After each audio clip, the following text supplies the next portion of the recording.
when we ask these questions, and my question is very basic, how much do you have? Don't let us draw information from your brains.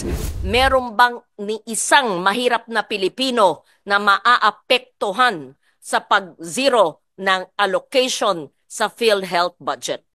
What is a 489? And give us the breakdown, please. And in what bank is it deposited? What kind of a deposit is it? Is it a time deposit? How much is the interest? And where does the interest go? So what is the principal? What bank? Who's the account officer in charge? Are these several banks? What is the, give us the details of the 600. Is it 600B? 600.1001? I mean, ano ba? Detalya po. Tataka kami bakit dinifund nila, hindi nila ibibigay sa PhilHealth. Kasi ang parang sinasabi nila ay they have enough funds. Ay kung talaga pong tutuusin, ay sino po ang mag-aako nung pagbabayad na yan.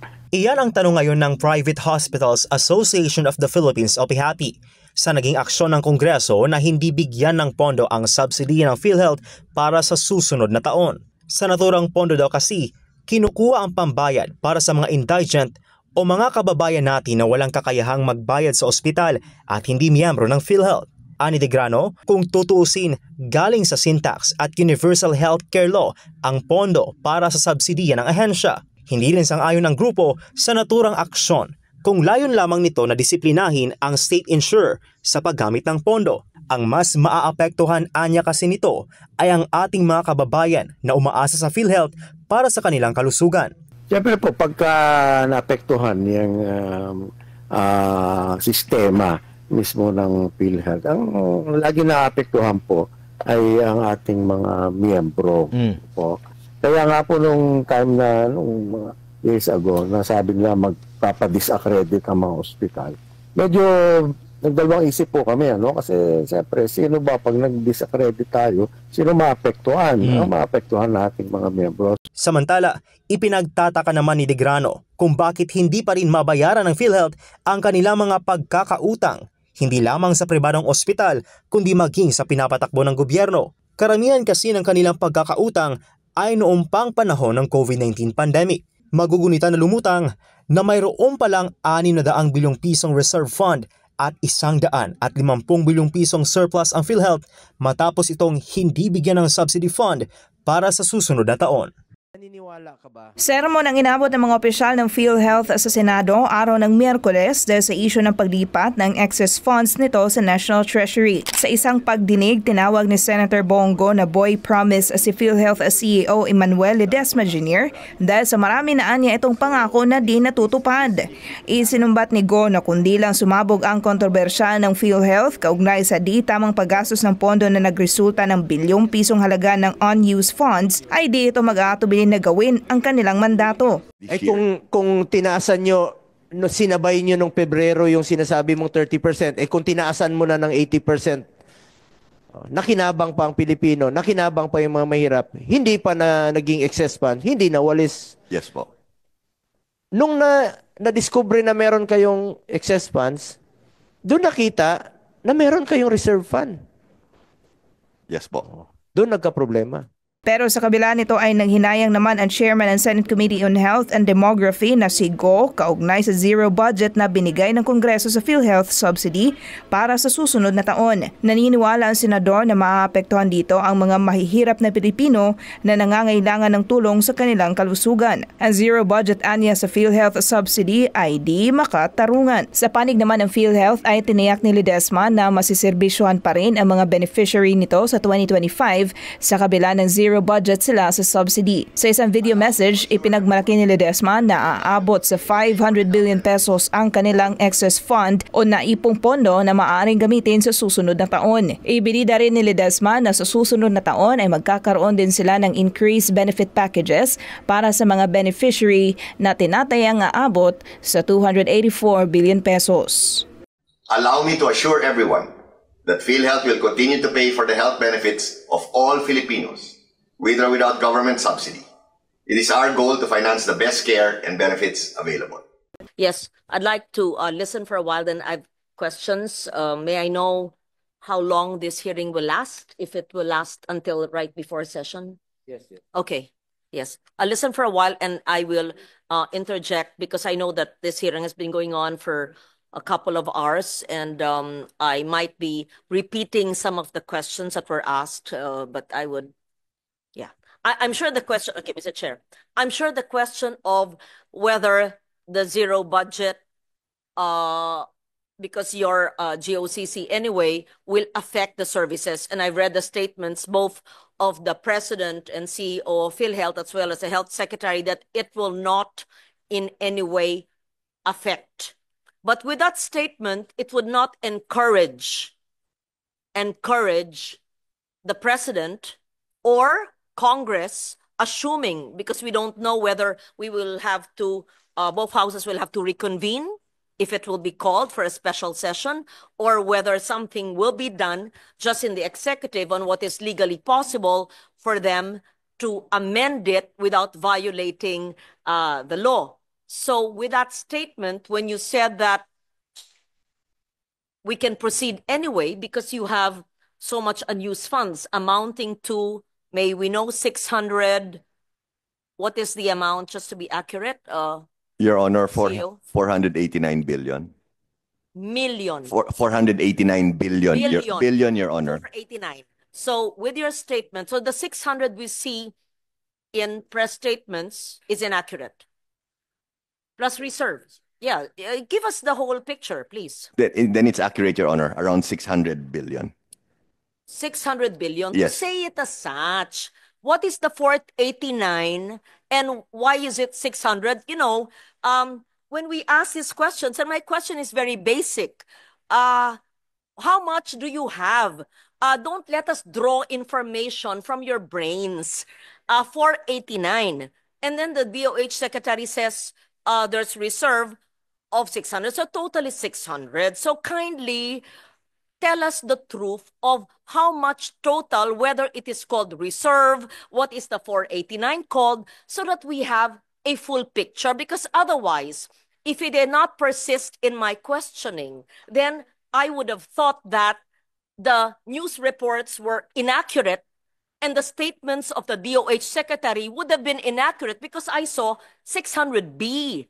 But the CEO would say it's 489. And there's a hell of a lot of difference between 600 and 489. So I would have deduced that, oh, there's some anomaly, or at least in my understanding of how much PhilHealth has. So may we request, Mr. Chair, I apologize for just being emphatic, I'm not angry, to just ask everyone very simple, basic questions, because that's where we're coming from, and to just please advise us, do you need anything or you are comfortable with what you have because it's a big amount, and the president himself has stated many times that there was not a necessity, it was not necessary to provide any budget for you. In short, meron bang ni isang mahirap na Pilipino na maaapektuhan sa pag-zero ng allocation sa PhilHealth budget? And kindly give us the definition of the 489 and the whole 600. What is the difference? Reserve. What is a 489? If the balance is reserve, what is a 489? Yeah, in simple terms. Thank you. Your Honor, apologies for the miscommunication. If I can allow my Sir Renet Limsiaco, our Head of Finance, to give you the details po of the funds. Thank you, Your Honor, Mr. Chair. But Mr. Chair, if this was already put on record earlier, then I submit, then I will just look at the records. But if the 600 detailed of the funds was not yet given on record, that's important to us. Iba ang 600 sa 489. Ano ba talagang exact, 600. no, I mean, anong exact amount ng inyong reserve fund? 600, may lumalabas na 600, sabi niyo 489. That's why, Mr. Chair, I had to correct them because when I talked to the CEO just now, he said 489 and the DOH secretary said 600 and the reports in media to the public is 600. That is why he admitted it's actually 600. So kindly give us the breakdown of the 600 billion. And if the difference between 600 and 489 is reserve, how do you determine what is reserve? What is the reserve definition of terms used for? What is a 489? And give us the breakdown, please. And in what bank is it deposited? What kind of a deposit is it? Is it a time deposit? How much is the interest? And where does the interest go? So what is the principal? What bank? Who's account officer in charge? Are these several banks? What is give us the details of the 600. Is it 600B? 600.1001? I mean, ano ba? Detalya po. The Filipino people need to know. And my second question would be, meron ba ni isang Pilipino na maaapektuhan dahil siniro, hindi kami ha, wala ako sa BICAM ha, na siniro ang PhilHealth? At yung pangatlong tanong, yung mga ospital at mga serbisyo na umaangal sa amin dahil kami ang nasa field na marami raw babayaran ang PhilHealth sa kanila, bakit nyo para naman kayong may rubber band sa mga pockets ninyo na may pera ayaw ilabas? Hindi nyo pera yan ha. Kayo'y empleyado ng gobyerno, parang tayong lahat ha. Babayaran nyo dapat in a timely manner lahat ng mga kinauutangan ninyo. That's fiscal discipline. I think your background is finance. Ibalanse nyo ang fiscal discipline at saka ang serbisyo sa mga nangangailangan na mga miyembro ng PhilHealth. At nandito ang mga author ng Universal Health Care. At dapat sa Universal Health Care, sa aking pag-iintindindi, dahil ako rin ay isa sa mga author, ay point of care. Hindi na kailangan maglabas ng ID. Hindi na kailangan ng guarantee letter sa mayor, congressman, senator. Ay inaasikaso na sa pampublikong ospital. Inaasikaso na sa may MOA ang DOH. So lahat na. And just for the record, Mr. Chair, and the principal author and sponsor, Senator JV, and you would know that because you were my vice chair when I was finance. Even before the universal health care was enacted into law, Senator JV, what did I do? What did we do? You were my vice chair for health. I covered, as chairman of finance, every Filipino, every indigent Filipino. Sec Mina Pangandaman knows this. She's now the DBM secretary. She was with me. Alam to ni Attorney Yoli Doblon, where is she? She was the head of the LBRMO. Director Irene knows this. She was also the deputy staff of Attorney Doblon. Kaya ng national budget, wala pang universal health care na lahat ng mahirap, point of care, pagpasok hindi kailangan magpakita ng ID o GL ng lahat ng pampublikong ospital bago magkaroon ng batas. At salamat na isa batas namin. Okay, pakisagot po. Maraming salamat. Before you answer that, no, Senator Ligarda, na-discuss na po natin, Ma'am Loren, na-discuss po namin earlier ito, some sa mga questions mo. Pakisagot lang po, Mr. Renato Limsiaco, kung ano yung tama, no? Kung 600 o 489. Kasi nung budget hearing, iba yung binakita nyo sa amin na figures. So, iba't ibang figures ang lumalabas ngayon. Pangalawa, Senator Loren, pang-11th hearing ko na po ito ng Committee on Health. Naka-anim na po ako sa PhilHealth dito. At nung sabi ko nga sa kanila, wala sanang excess funds, wala sanang reserve funds.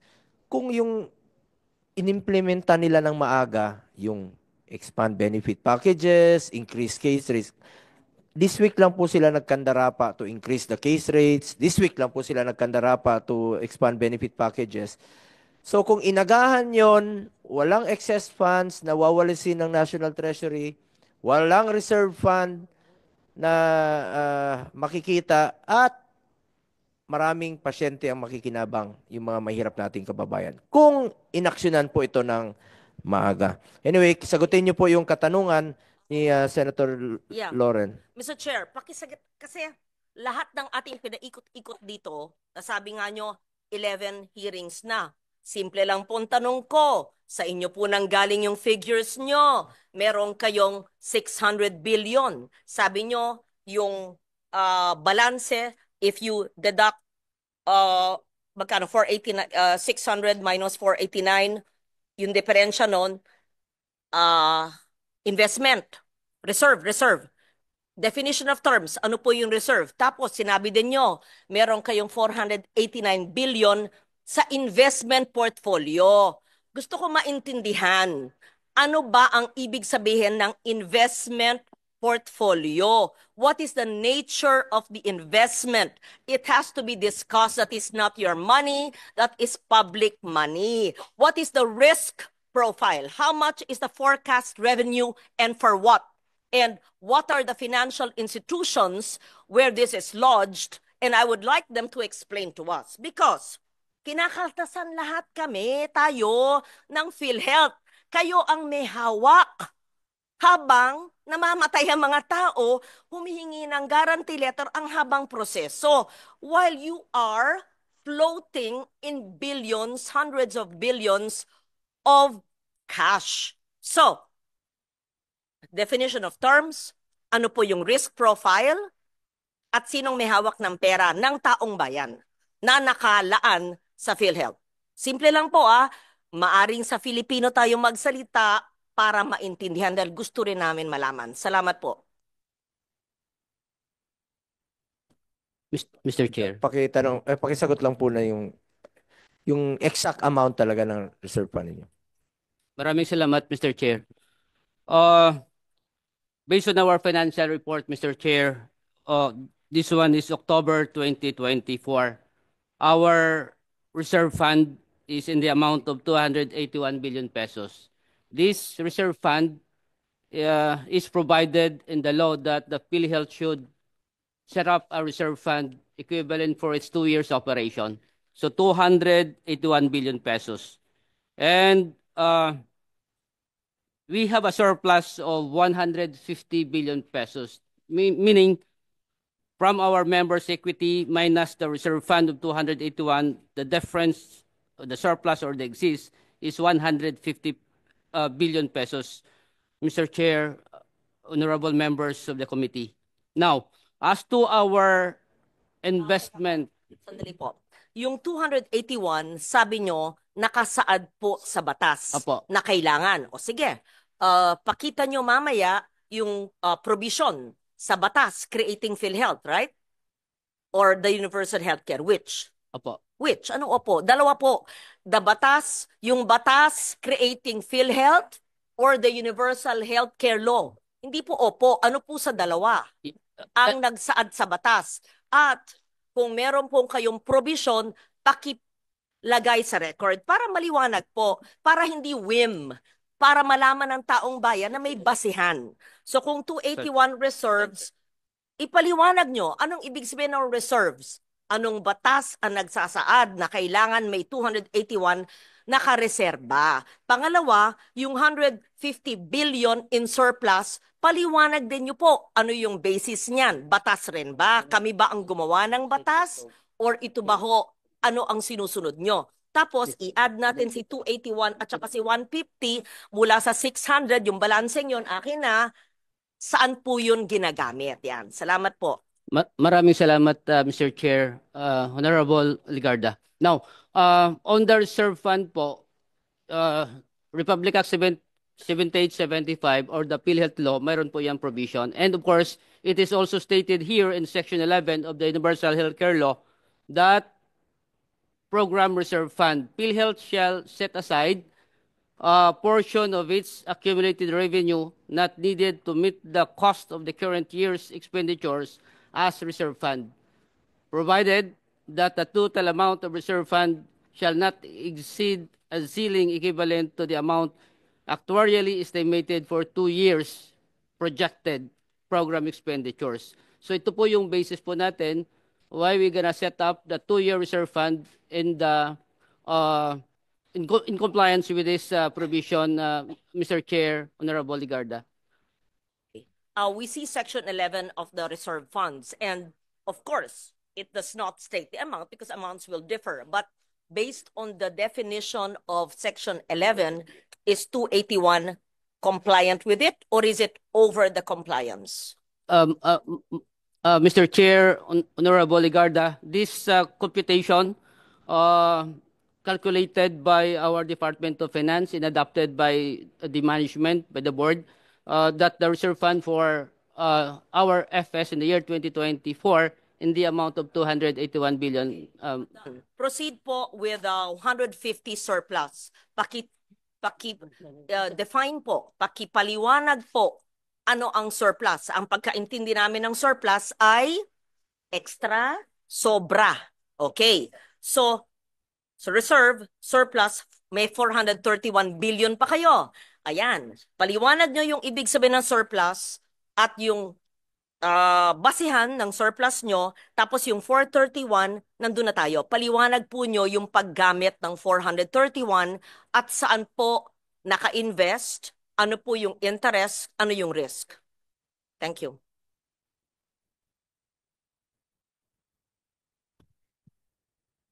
Maraming salamat, Mr. Chair, Honorable Ligarda.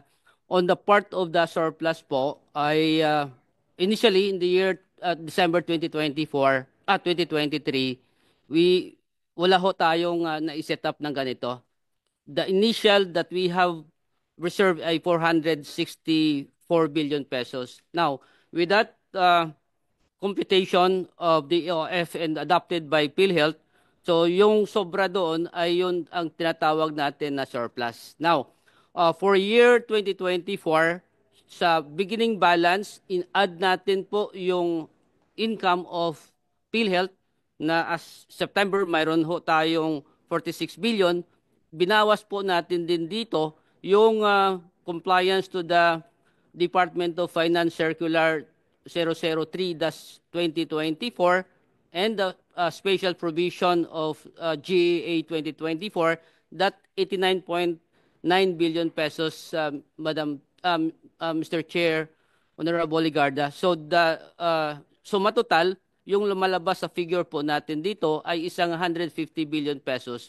So ito po, yung 150 billion pesos po, ay po pwede po natin to improve our benefits or to reduce our contribution. So this is the reason why, Mr. Chair, Honorable Ligarda, that in the year 2025, our board approved already our budget in the amount of 284, sourced out from the following, Mr. Chair, Honorable Ligarda, from the direct contributors of 203 billion and from investment of 20.7 billion and our surplus as of October 31, 2024 of 150 billion. So 373 billion, Mr. Chair, Honorable Ligarda, is our source of income in our COB, Corporate Operating Budget, in the year 2025, approved by the board of the amount of 284.1 billion. Mr. Chair, Honorable Ligarda po. Iwanag pong sinabi nyo na yung 150 billion na surplus funds ay para lumiit ang contribution ng miyembro. Opo. Okay. Ano po ang ginagawa ninyo para lumiit ang contribution? Pangalawa, at ito ba'y na-implement na? Pangalawa, sabi nyo para mag-improve ang services. Anong karagdagan benepisyo o services ang mabibigay nyo sa taong bayan dahil yun ang pakay o gamit ng 150 billion? Thank you. Maraming salamat po. Honorable Mr. Chair, Honorable Ligarda, on the part of... The questions. What is your position? Can I see?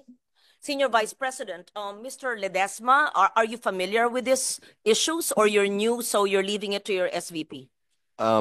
I can answer the issues, Your Honor. It's just that for the finance-related issues, I felt... Okay, feel free to answer, please. And Mr. I can't see the person answering. Mr. Limishaco has been with PhilHealth for a while? Okay. Oh, both of you can answer, please. Yeah, thank you.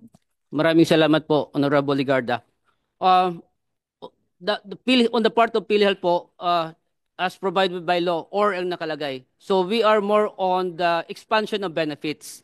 Now, as presented this morning, Honorable Ligarda and members of the committee, our board through our secretary po, chairman of the board secretary Herbosa, approved the 50% across the board increase. The other recent board meeting, that 50% po of the across the board estimated actuarially at the amount of 97 billion pesos. So aside from that 50%, Mr. Chair, there are other benefit packages that PhilHealth expand or implement initially for approved by the board and ready for implementation in the year 2025.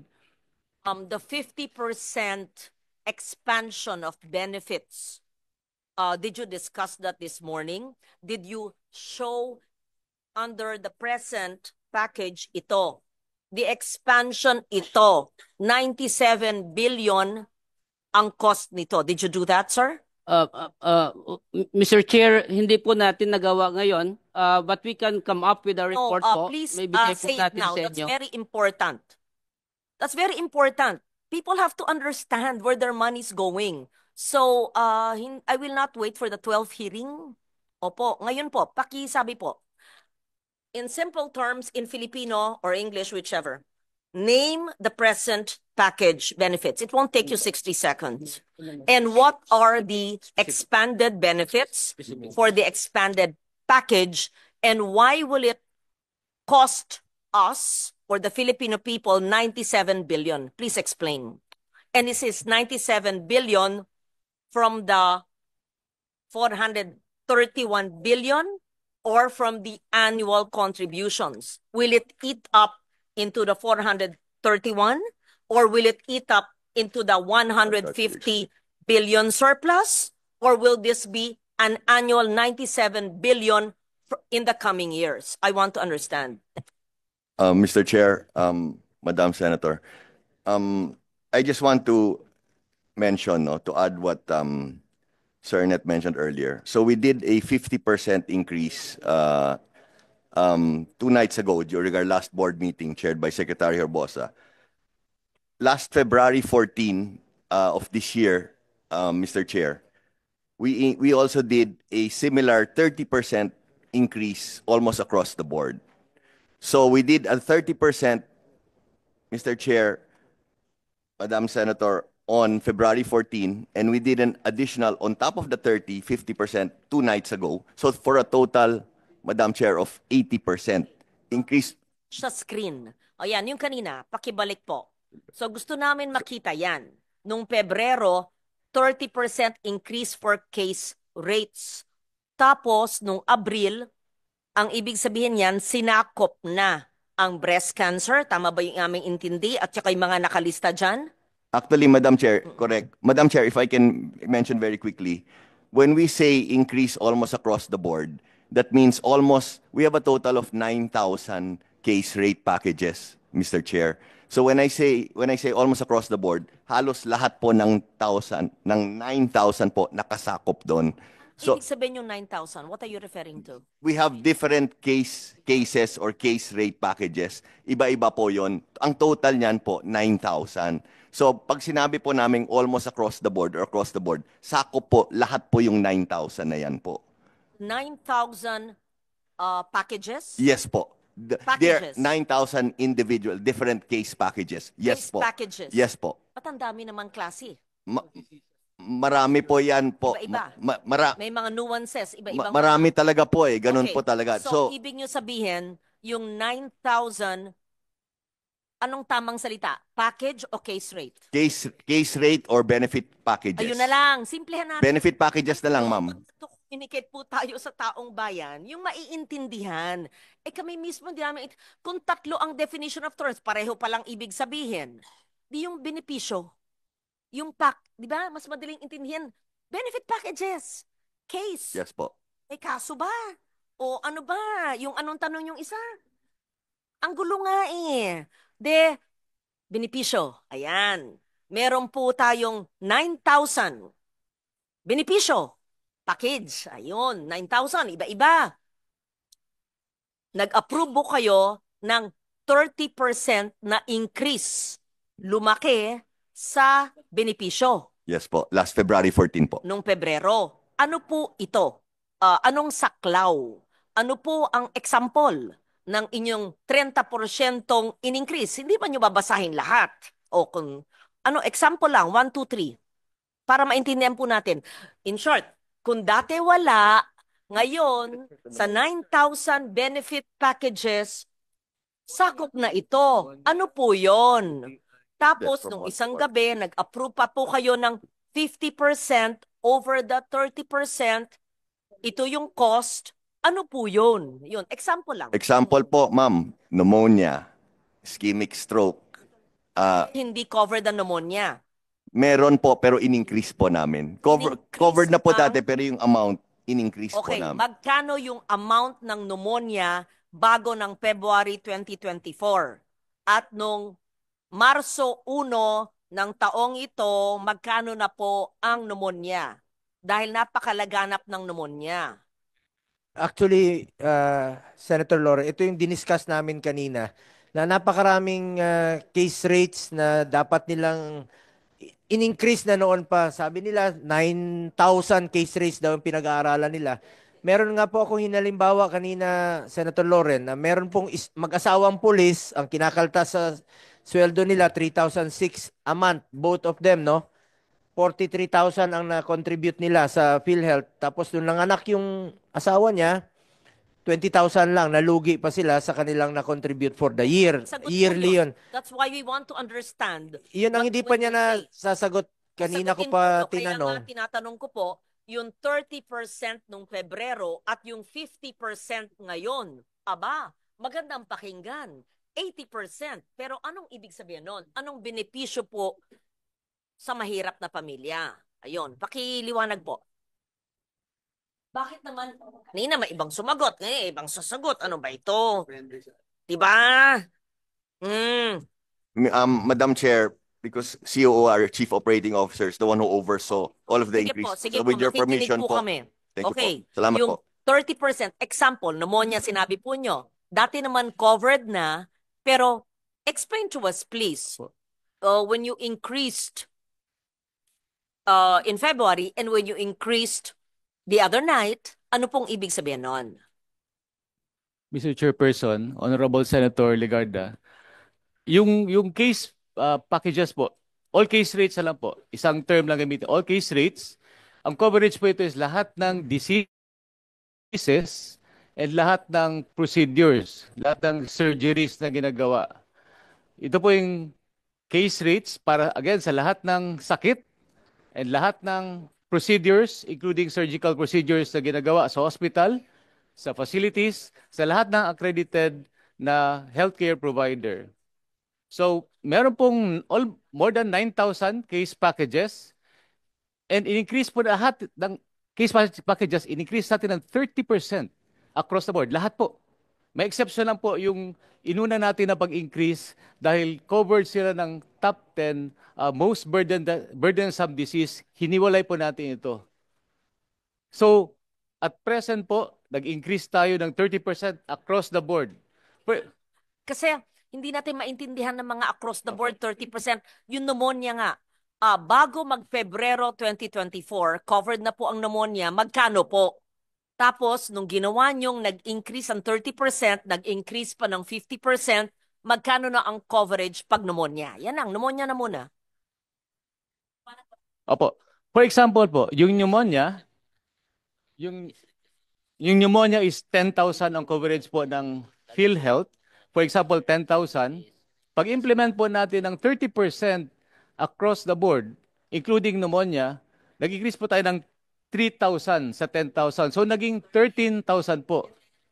So, nag-increase po tayo ng 50%. It's 50% of the 10,000 or 50% of the 13,000? 50% of the 13,000 po. So naging 19,500 na po, almost double po. This will apply to all government hospitals, whether national, DOH retained, or LGU hospital, Lahat right? po na accredited ng PhilHealth. Maski na pribadong ospital, basta accredited ng Opo. PhilHealth. So ang pneumonia po, 19,000. Example lang po yung para klaro po yung computation. Yes, example. Sabi natin, heart, ayan, cardiac issue. Magkano po? Bago mag-Pebrero at saka Disyembre. Ano po ang coverage? Sa ngayon po, wala pa akong detalye kung magkano po yung exact na amount na coverage. But then, ganun din po ang application. Give, kung ano pang saulado nyo. Maski anong sakit. Gusto namin makita yung diferensya. On the screen po, Senator, hindi po, ito po yung sinasabi natin na hindi kasali sa across the board. Dahil po ito, na pag-aralan natin per disease or illness.